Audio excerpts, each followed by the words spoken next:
తాకట్లో ఉన్న మీ బంగారాన్ని విడిపించి ఆ రోజు ఆన్లైన్ రేటుకి కొంటాం. Sharma gold company.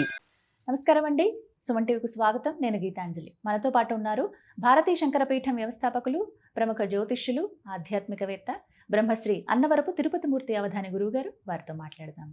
గురుగారు నమస్కారం అండి. ఓం శ్రీ మహాగణాధిపతయే నమః.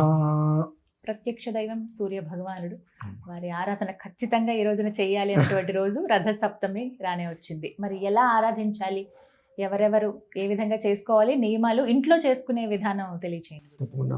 మిత్ర రవి సూర్య భాను ఖగః పూష హిరణ్య గర్భమరీత్యాదిత్య సవిత్రార్క భాస్కరేభ్యో నమః. సంజ్ఞా పద్మినీ ఛాయా ఉషా సమేత హరిహర బ్రహ్మాత్మక సవిత్ర శ్రీ సూర్యనారాయణ పరబ్రహ్మణే నమో నమః. చాలా సింపుల్గా, సూక్ష్మంగా 15-20 నిమిషాలలో ప్రతి ఇంట్లో చేసుకునేటట్టుగా నేను చెప్పేస్తానమ్మా. చెప్పండి గురుగారు. పొద్దున్నే లేవంగానే మనకు జిల్లేడాకులు దొరుకుతాయి. జిల్లేడాకులు రాత్రి తెచ్చుకుని ఇంట్లో పెట్టుకొని పొద్దున్నే సాధ్యమైనంత వరకు నది స్నానం. నదికి వెళ్ళలేకపోయామనుకుంటే ఇంట్లో వేడి నీళ్ళు కాకుండా శిరస్సు మీద, పాదాల మీద, ఇక్కడ పెట్టేసుకొని నీరు స్నానం చేసేసి జిల్లేడాకులు 1, 2, 3 2 పాదాల మీద 5, ఒక్కొక్క మనిషికి 15 ఆకులు 3 సార్లు పెట్టుకొని స్నానం చేసేసింది. అది కుదరలా ఇంకా తల స్నానం చేసేసేయండి.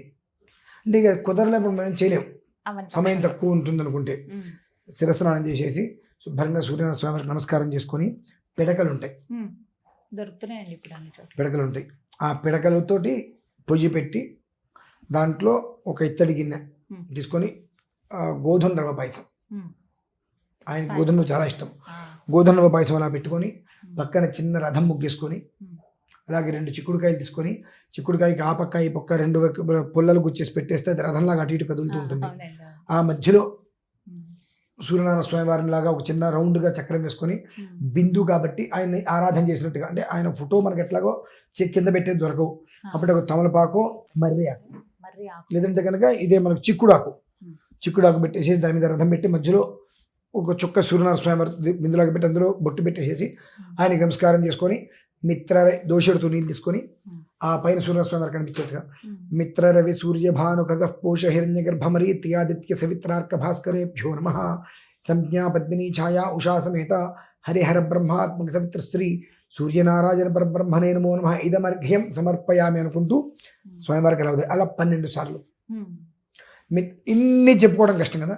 మిత్రాయ నమః అర్ఘ్యం సమర్పయామి, రవయే నమః అర్ఘ్యం సమర్పయామి, ఇవన్నీ చెప్పుకోవడం కష్టమైతే ఒక్కొక్క నామానికి ఒక్కోసారిగా 12 సార్లు నీళ్ళు అక్షతలు తీసుకుని అలా స్వామివారికి వదిలిపెట్టి నమస్కారం చేసుకోండి. పాలు పొంగిన తర్వాత ఆ రవ వేయండి.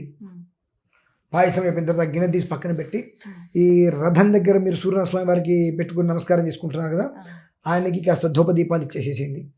ఈ ఏదైతే పరవాన్నం ఉందో పరవాన్నం, అంత పరవాన్నం ఒక ఆకులోకి తీసుకొని ఆ గిన్నెతో సహా పెట్టి నివేదన పెట్టేసేయండి.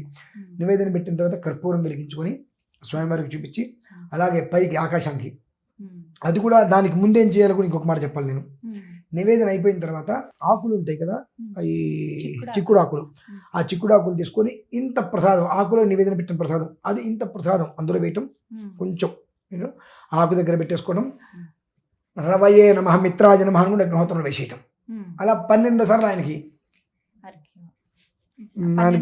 ప్రసాదంగా స్వామివారికి కొంచెం కొంచెంగా 12 సార్లు ఆకులో పెట్టేసి ఆయనకి వేసేసేయండి.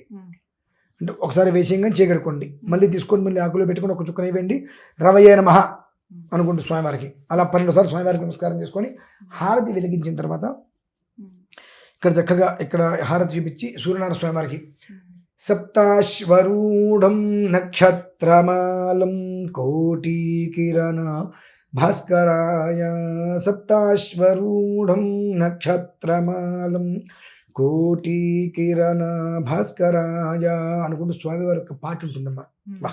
చాలా అందంగా ఉంటుంది, అద్భుతమైన పాట. ధగజ్వాలం దగ్ధాజ్వాలం అనుకుంటూ ఆ ఒకదాని తర్వాత వస్తూ ఉంటుంది. ఆయన ఎలా ఉంటాడు, శ్వేతావర్ణం స్ఫటికావర్ణం శ్వేతాశీలం అగ్నివర్ణ అనుకుంటూ ఆయన యొక్క తత్వం ఎలా ఉంటుంది, తెల్లగా ఉంటుంది, స్ఫటికంలాగా శుద్ధంగా ఉంటుంది, అగ్నిలాగా ఎర్రగా తేజస్సుగా, ఇవన్నీ అందులో ఇస్తాడమ్మా. ప్రథమత విష్ణు, మధ్యత శంభో, అంత్యా బ్రహ్మ భాస్కరాయ అనుకుంటూ.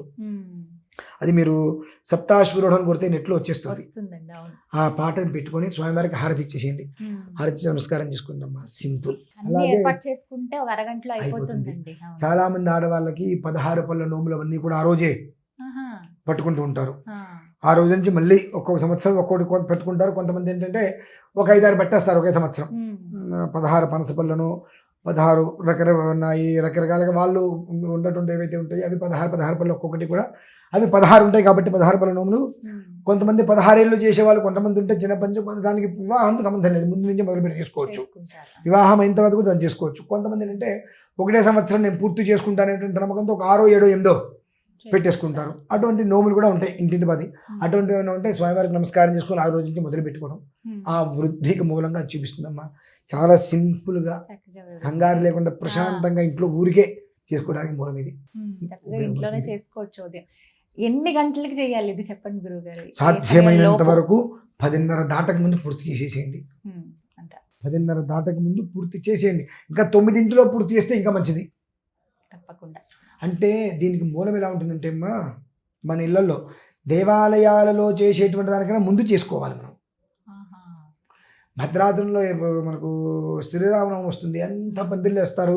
భద్రాచలంలో వివాహం ముహూర్తానికన్నా ముందు ఎలా అయితే చేస్తారో ఆ రకంగా దేవాలయాలలో చేసేటువంటి దానికన్నా ముందు అయిపోవాలి.